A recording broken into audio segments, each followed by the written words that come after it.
Nothing and nobody will ever hurt you again. These words, often linked to Carl Jung, hold a profound promise. A life where pain no longer holds power over you.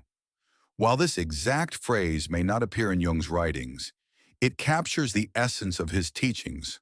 A psyche so integrated, so whole, that no external force can wound it. Welcome to a 20-minute exploration of Jung's wisdom, a journey to discover how we can shield ourselves, not with walls, but with self-knowledge. Let's dive in. Let's start with a question. Where does hurt come from? We often point outward, to harsh words, broken promises, or moments of rejection. But Jung, the pioneer of analytical psychology, saw these as reflections of something deeper. In his book, Psychology and Alchemy, he wrote, "Your vision will become clear only when you look into your heart." Pause 2 seconds. Think about a time someone's words stung. Maybe a criticism felt like a knife, or a betrayal left you reeling. Jung would say the pain wasn't just from them.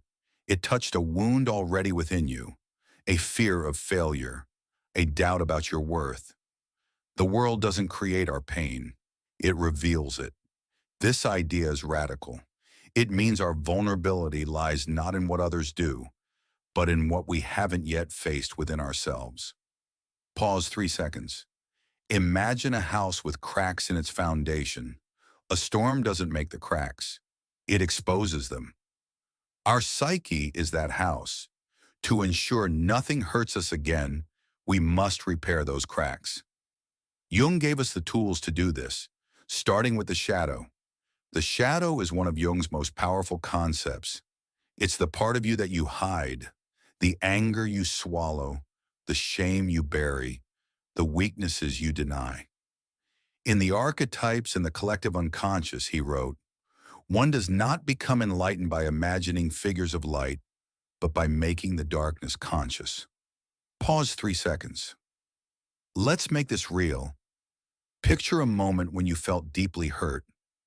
Maybe a friend dismissed you or a colleague undermined you. Why did it hurt so much? Jung would ask. What part of your shadow did it touch? Perhaps it stirred a fear of being unlovable or a belief that you're not enough. Facing the shadow isn't easy. It's like stepping into a dark forest, unsure of what you'll find. But Jung believed this is where healing begins. Pause 2 seconds. Let me share a story. A woman once came to Jung, tormented by anger she couldn't explain. Through dreams and reflection, she discovered it stemmed from a childhood where she felt invisible. By facing that shadow, her suppressed rage, she began to heal. She didn't banish her anger. She understood it. And in that understanding, she found peace. No one's dismissal could hurt her anymore. This is the first step to Jung's promise. By knowing your shadow, you take away its power. Pause 2 seconds. When you embrace your doubts, your fears, your flaws, they stop being weapons others can wield.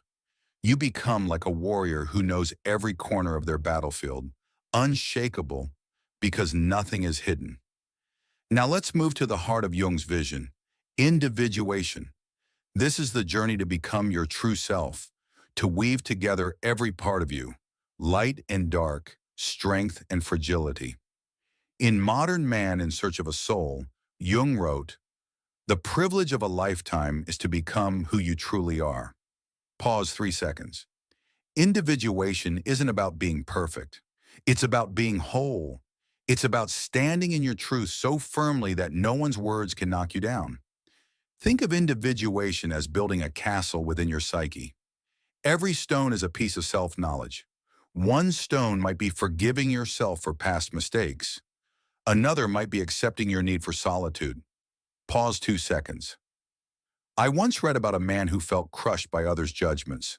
Through Jungian therapy, he explored his dreams, his fears, his desires. He realized he'd been living for others' approval, not his own truth.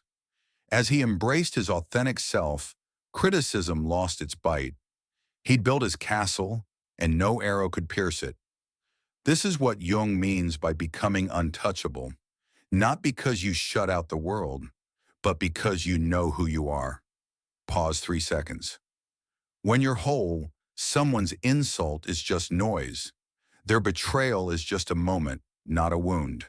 You stand tall, rooted in your own being. Let's pause to explore another layer, the inner child. Jung believed many of our deepest hurts trace back to childhood, moments when we felt unloved, unsafe, or unworthy. These wounds linger, shaping how we see the world. Pause 3 seconds. Close your eyes for a moment. Picture your younger self at a time when you felt small or scared. What did they need most? A hug? A kind word? Someone to say, "You're enough"? Jung's work invites us to give that child what they lacked. Not from others, but from you now. Pause 2 seconds. There's a story of a man who carried resentment for years, feeling abandoned by his parents. In therapy, he visualized his younger self, sitting alone. He spoke to that boy, promising to always be there. Tears fell, but so did the weight of his pain. By loving his inner child, he closed an old wound. No one's neglect could hurt him again. This healing is like mending a torn tapestry. Each thread you weave back strengthens the whole. Pause 3 seconds. When you nurture your inner child, you become your own guardian. You carry a warmth within that no coldness can extinguish. Now let's talk about resilience. Jung saw the psyche as a vast landscape, filled with archetypes, universal patterns that guide us. One is the hero, the part of you that faces challenges and grows stronger. In Ion, Jung wrote, "The hero's main feat is to overcome the monster of darkness." Pause 2 seconds. That monster isn't just out there. It's the fear, the doubt, the pain within. By confronting it, you forge a shield of courage. Consider this. Every time you've been hurt, you've had a choice: to shrink or to grow. Pause 2 seconds. I knew someone who lost a job they loved. At first, they felt broken, betrayed, but they turned to Jung's ideas asking, "What does this teach me?" They discovered their own resilience, their ability to start anew. The loss became a lesson, not a wound. No setback could hurt them the same way again. This is Jung's alchemy, turning pain into gold. Pause 3 seconds. Every hurt is a chance to strengthen your hero archetype. You don't avoid the darkness. You walk through it and you come out shining. But what about the world's cruelty? People can be unkind, and life can be unfair. Jung never denied this. Instead, he urged us to find meaning in suffering.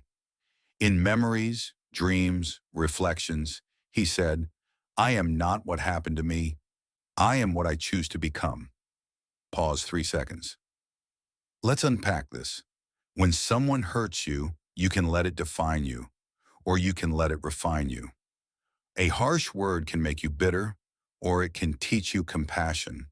A betrayal can make you cynical, or it can deepen your wisdom. Jung believed every pain carries a gift if we look for it. Pause 2 seconds. Think of a time you faced hardship. Maybe a relationship ended, or a dream fell apart. What did you learn? Maybe you found strength you didn't know you had. Maybe you discovered what truly matters. By choosing meaning, you turn wounds into stepping stones. Now let's explore forgiveness, not just of others, but of yourself. Jung saw the psyche as a balance of opposites: love and anger, courage and fear. Holding on to guilt or resentment tips that balance, leaving us open to hurt. Pause 2 seconds.